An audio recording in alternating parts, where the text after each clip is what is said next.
how you doing today? Oh, you can just call me Jackson. Yeah, I'm always here, out and about, just kind of just like my neighborhood. A little bit about myself, well, oh boy, where to begin? Where to begin? Well, for one, I'm homeless. We're not going to talk about why I'm homeless. Simply because that's just one secret story in my life that I might or might not have control of. But I will say that I'm just a Native American male that has worked hard and endured many hardships, retaining my values not to be dominated by the white folks. My tribe is, or was, Spokane Indian. I grew up and went to college in Spokane, Washington. Yeah, I mean, I'm partly educated. I went to college about 23 years ago. Flunked out after 2 semesters. But, I worked various blue-collar jobs, married 2 or 3 times, and fathered, something like 2 or 3 kids. Never dated or married more than one woman at a time, though. Nor did I last with one. I mean, I broke hearts here and there, but it wasn't like I was a jerk or anything. It just happened like it happened overnight. No, it was a slow and careful process. So, I guess you can say that I lived a boring average life, but it was an average life that might have or might not have been my thing. So, I've just been deteriorating and just been disappearing ever since, piece by piece, since, I've lost my family and things have just gone downhill. But, enough of this mumbo jumbo. All that matters is that I lead my life as a present, effective, homeless Indian man, if there's any such thing. And I have great friends and, a lot of people that are nice to me and I'm nice back to them. Now, about that story.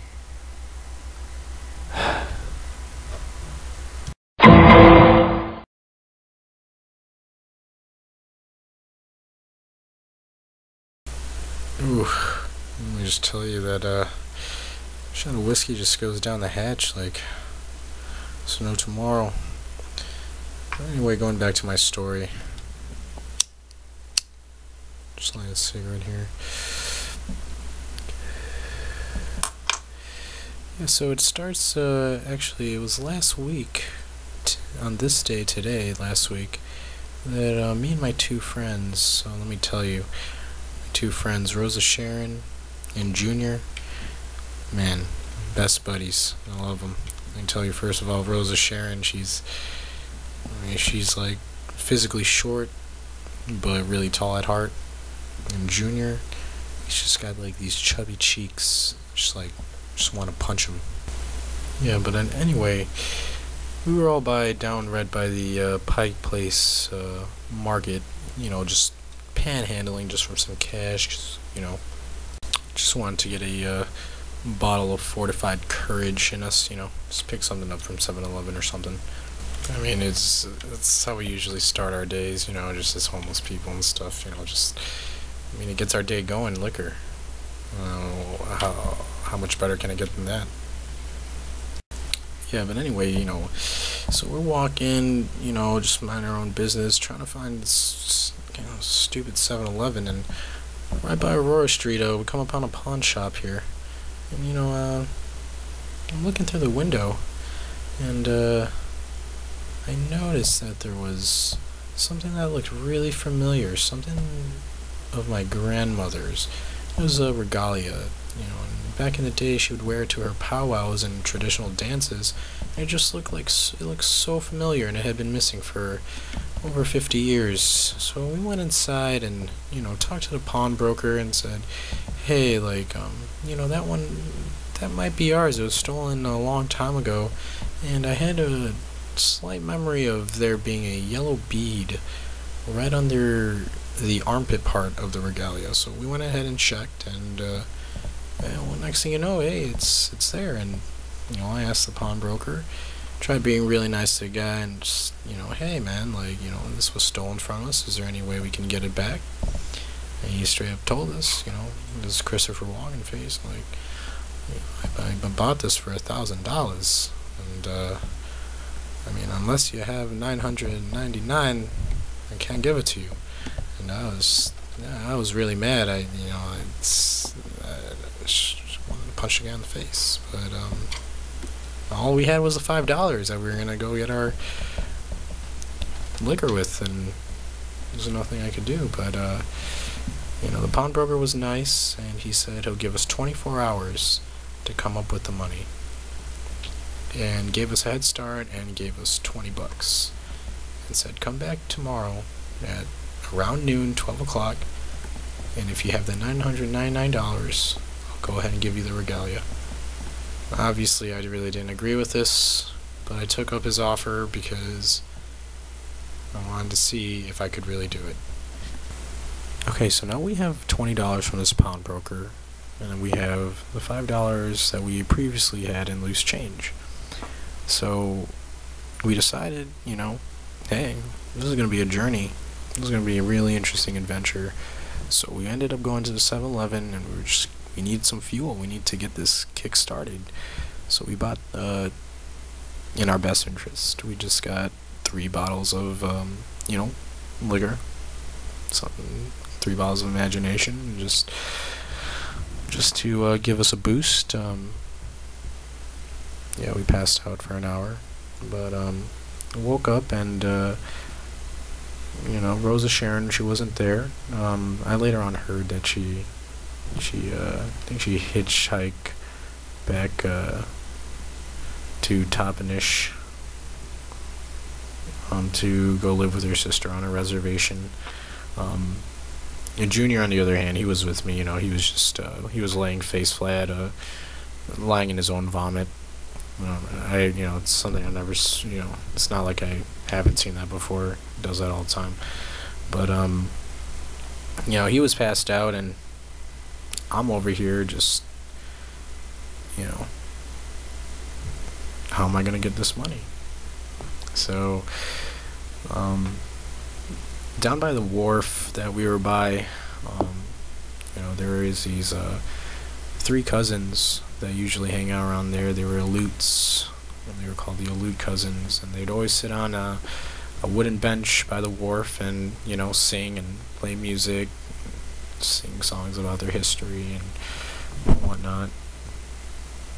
But I went over there and I talked to them for a little bit, asked them if they had any money that I could borrow. I really need to get this money raised. Honestly, how was I going to turn $20 into $999? But they didn't have money. So while Junior was passed out, I just went through his pockets, found half a cigarette, so smoked it. Obviously, it's his loss. And then was checking for my next move, and an idea came into my head as if I wanted to make big money, I know just the right place to go. There was this newspaper publishing company that I knew about. I knew it was the big boss over there. It was a company called Real Change. Like I said, they were a publishing newspaper company. They supported cultural projects that empowered the poor and the homeless, and mobilized the public around poverty issues and stuff like that. So I paid him a visit and said, "Hey, what's up, big boss?" And I told him about my situation, that I needed $999, and he was just like, "Sorry, man, there's like absolutely no way I can do that for you, but I could help you out." So yeah, he called me Jackson to the second power, and I was just like, "Man, anything that you can do to help me." He wanted to call the cops, but I was like, you know what, this is already a quest, and I'm stopping at nothing, and I'm gonna do everything I can to get this. And so what he did was he gave me 50 newspapers for free, he was like, you know, just try to sell these, and at least it'll be some money that can go towards, you know, my quest to get this regalia. So this motivated me. I was just like, man, this is a great start, you know. I got 20 bucks, got 50 newspapers, so I went all the way down to Bainbridge Island Terminal, you know, sell some of these papers to people that were boarding the ferry, and man, who was I kidding? I was kidding myself, man. Only sold 5 newspapers, you know, $1 a pop, dumped the other 45 in the garbage can, and man, I'm hungry, you know, so I went to McDonald's and got $1 cheeseburgers. I got 4 of them. Munched them all down, just ate them up, and next thing I know, I'm walking down the street and I'm just throwing it all up, you know, throwing up my $4 lovely that I spent on cheeseburgers. But what did I expect? I'm a drinker. I have a weak stomach. That's all I do. But anyway, so now literally only having $1 left from the 25 I previously started with, I had to think of something else. So I went over to check on Junior. He was still in the same spot, you know, just passed out. I checked if he was still alive and see if he had any money on him. I took off his socks first, and well, I found $1 in his left sock. I found 50 cents in his right sock. So I had a total of $2.50. So what was I gonna do? I had to think of something. So I thought I paid Mary, this lovely Korean lady that I'm kind of, you know, romancy for, that works at this Korean grocery store. So I went to go pay her a visit, and I got there and got a cigar for 50 cents and 2 scratch-off tickets, thinking I would get lucky. I mean, $1 scratch-off tickets, and you had a chance to win $500. If I won on both of them, there you go. I would have had all the money to win the regalia. Unfortunately, I lost on one ticket, and I won a free ticket on the other ticket. So I came back and I visited Mary. Let me tell you, like, real quick about Mary. She is such a sweet lady. I mean, she is really cute. I mean, I know I'm too old for her, but I am just in love with this girl. Like, she is like the love of my life. But anyway, okay, long story short, oh, and when, you know, every time I give her money, or when I buy something, it's like when our fingertips touch, it's like electricity. It's like, oh my god, you know. But anyway, so I won a free scratch off ticket. I won another free ticket, and I scratched that. $100. I won $100. So out of courtesy, I give Mary 20 bucks, you know, just to be a nice guy. I mean, I did, after all, get the scratch off ticket from her family's grocery store. Kept the $80 and came, actually that night I came here and spent all $80 and on whiskey shots for everybody. That was at the bar. There's about 15 people here. Got about like 5 shots per person. About, yeah, I met 2 interesting people actually. Irene and this Indian boy that she was with, her friend, I guess, named Honey. They called him Honey Boy. He was a little gay, but you know, it didn't bother me much. Yeah, this is, you know, it's about like 8 o'clock right now, and you know, we're getting drunk, having a good time, and by 10 p.m., you know, I'm in the bathroom with Irene. We're just like totally drunk, and I'm just, you know, she's kind of like a chubby chick, so you know, everything I grabbed on her, it just felt like I was just like grabbing like one large breast. And that's literally like how soft like her fat was. And so anyway, it's like 12 o'clock now, and I can't find Irene or Honey Boy anywhere, and they're like nowhere to be found, you know. and I'm just drunk out of my mind, just wanting some more drink, and I'm on money, and I'm asking the bartender to give me another drink. He's not gonna give me another drink. You know, I'm asking other people at the bar to give me drinks, and this bartender, man, I just hated this guy. Like, he was just giving me a hard time, you know. And 2 a.m. came along, and I did not want to leave the bar, and I guess something happened. I don't remember what happened, but I guess the bartender just beat me up. I mean, seriously, my Mickey Rourke looking self got beat up by some guy that looks like Zach Galifianakis. Unbelievable. And well, I guess I got thrown out of the bar. Ended up behind a warehouse. I just grabbed a tarp from a truck bed and just slept in the dirt. Man, were my ribs hurting. I guess I got kicked in the ribs a couple times. And, 6 a.m. came along, and I was woken up by actually one of my friends that's actually in Seattle Police Department, Officer Williams, wakes me up, and he's like, what are you doing? I was like, what do you mean? He's like, you're sleeping on railroad tracks. And pretty much I told him what happened the whole night, and the situation, and you know, the stuff that I'm caught up in, and you know, at the same time he wanted to bring me to detox. So you know, we're talking while we're driving through the city, and I told him, you know, I don't need detox. I really don't like that, and just being around all those smelly drunk Indians. So he understood my situation, and he is one of the nicest officers that I met. Actually reminds me of my grandfather, who was a police officer, or an officer for his tribe that he was in. But anyway, so you know, it's around like 8 a.m. now, and you know, I'm just getting done with Officer Williams, and he actually helps me out and gives me $30, because I, you know, don't have any money anymore at this point, and there's no way I'm gonna get this regalia. And so 8 a.m. I go by the wharf, and I see the Lute cousins sitting on their wooden bench playing their songs, and I join them, and you know, I sit there for an hour just thinking about what I'm gonna do, because it's almost nearing noon and I don't have this money.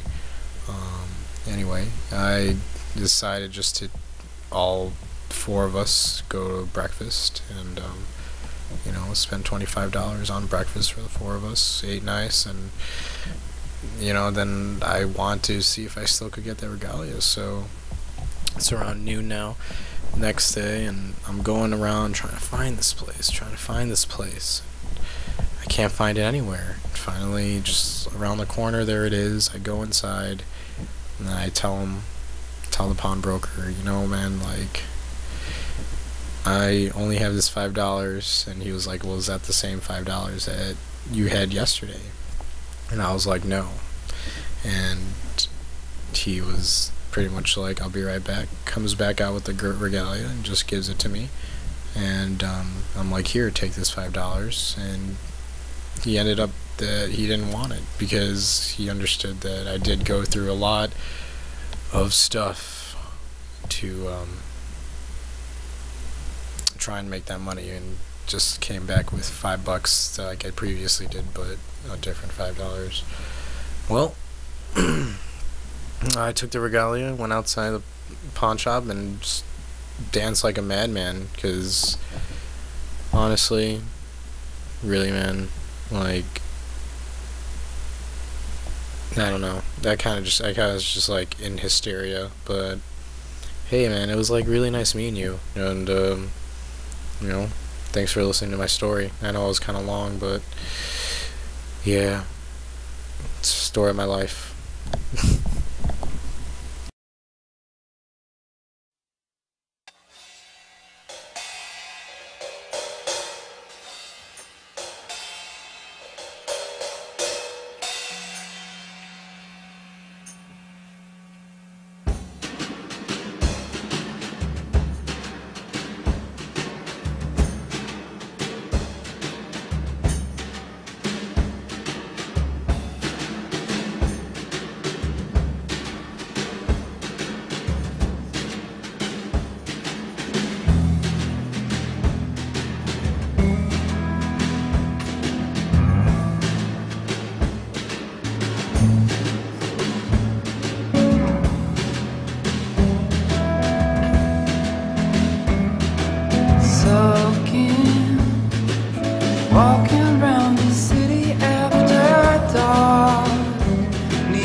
reflection.